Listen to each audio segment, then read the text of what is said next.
CSK அணியின் அவரது அனுபவத்தை காட்டியுள்ளார். சிறப்பாக சிஎஸ்கே பவுலர்களை கையாண்ட நிதிஷ் ராணா 36 பந்துகளில் 81 ரன்கள் அடித்துள்ளார். இந்த ஆட்டம் சிறந்த ஆட்டம் என்றுதான் சொல்ல வேண்டும். சூரியகுமார் யாதவ் KKR அணியில் மிரட்டிக் கொண்டிருந்த போது அவரை விட சிறப்பாக ஆடிய வீரர் தான் நிதிஷ் ராணா. கிரிக்கெட்டில் நிறைய வீரர்களுக்கு நல்ல நேரமும் நல்ல வாய்ப்பும் அமைவதில்லை. அதில் நிதிஷ் ராணா ஒருவர். அசுர ஆட்டம் ஆடிய நிதிஷ் ராணா விக்கெட்டை சிறப்பாக தனது யுக்தியையும் அனுபவத்தையும் பயன்படுத்தி ரவிச்சந்திரன் அஸ்வின் வீழ்த்திய விதம் பாராட்டுக்குரியது. நிதிஷ் ராணா இறங்கி வந்து ஆட முயற்சி செய்ய அந்த நேரத்தில் உடனே தனது யுக்தியை பயன்படுத்தி வைடு பால் எறிந்து தோனி ஸ்டம்பிங் செய்து இந்த முக்கியமான விக்கெட்டை வீழ்த்திய விதம் இன்றைய ஆட்டத்தில் ஒரு சிறந்த நிகழ்வு என்று கூறலாம்.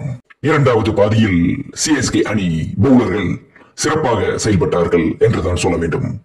ராஜஸ்தான் அணி முதல் 12 ஓவரில் உயரமாக இருக்க அடுத்த 8 ஓவர்களில் தங்களது கட்டுப்பாட்டுக்குள் சிஎஸ்கே பவுலர்கள் கொண்டு வந்தனர். இதில் நூர் அகமது ராசித் கானுக்கே சேலஞ்ச் விடும் வகையில் சிறப்பாக பந்து வீசி வருகிறார். மதிசா பத்திரானா இறுதி ஓவர்களில் பேட்ஸ்மேன்களை பேட்டை கூட தூக்க நேரம் கொடுக்க மாட்டேங்கிறார். இந்த பந்துவீச்சு சிஎஸ்கே அணிக்கு மிகப்பெரிய பலம். ஆனால் பயன்படுத்த தடுமாறுகிறது சிஎஸ்கே. அடுத்து சிஎஸ்கே அணியின் பேட்டிங் குறித்து சொல்ல வேண்டும் என்றால் மண்ணு என்று சொல்லலாம். ஆமாம், ஆத்து மண்ணோ கடல் மண்ணோ களிமண்ணோ எந்த மண்ணாக வேணாலும் நீங்கள் எடுத்துக்கொள்ளலாம். சிறந்த பேட்டிங் ஆடல்கள் சிஎஸ்கே அணிக்கு உள்ளது. ஆனால் பெஞ்சில் அமர்ந்து இருக்கிறார்கள் என்றுதான் சொல்ல வேண்டும். இந்த போட்டியில் ராகுல் திரிபதி பேட்டிங் செய்யும் போது முழிக்கும் மொழியை பார்க்கும் போது சிஎஸ்கே ரசிகர்களுக்கு நெஞ்சு வலியே வந்துவிடும் என்றுதான் சொல்ல வேண்டும். ஒரு பக்கம் ருத்ராஜ் கைவாட் இந்த கொடுமையை பார்த்து கொண்டே அவரால் முடிந்ததை போராடி முயற்சி செய்தார் என்றுதான் சொல்ல வேண்டும். இந்த போட்டியில் ரவீந்திர ஜடேஜாவின் ஆட்டம் மிக முக்கியமான ஒன்று. இந்த போட்டி கடைசி வரைக்கும் வெற்றிக்கனியை நோக்கி செல்வதற்கு ரவீந்திர ஜடேஜா ஒரு முக்கிய காரணம்.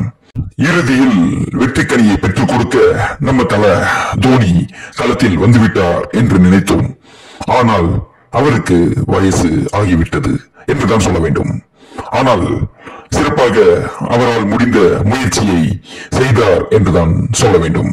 இந்த போட்டியில் மிக முக்கியமான ஒன்று என்னவென்றால் பல வருடங்களாக ஃபார்ம் அவுட் ஆகி வரலாற்றில் மோசமான ரன்களை கொடுத்து வந்த நம்ம ஜோப்ரா ஆர்ச்சர் அவர்கள் சிஎஸ்கே அணிக்கு எதிராக ஃபார்முக்கு வந்துவிட்டார் என்றுதான் சொல்ல வேண்டும்.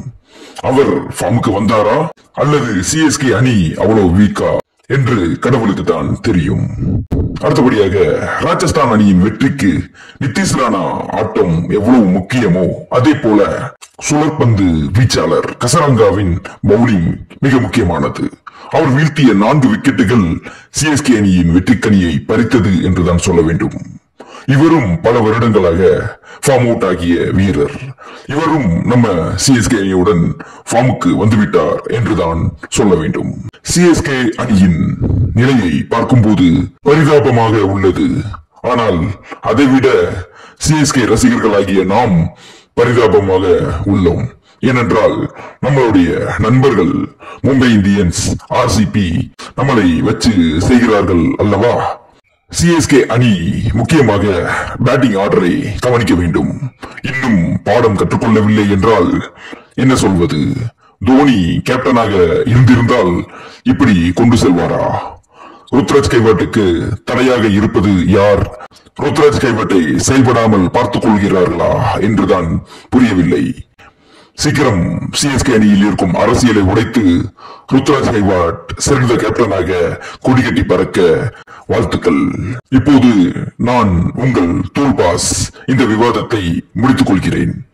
மீண்டும் நாளை சிறந்த போட்டியில் சிறந்த விவாதத்துடன் உங்களை சந்திக்கிறேன். சித்ரா ஒன் மீடியா மற்றும் C1 ஸ்போர்ட்ஸ் தமிழ் சேனல்களை பின்தொடருங்கள். மிக்க மகிழ்ச்சி.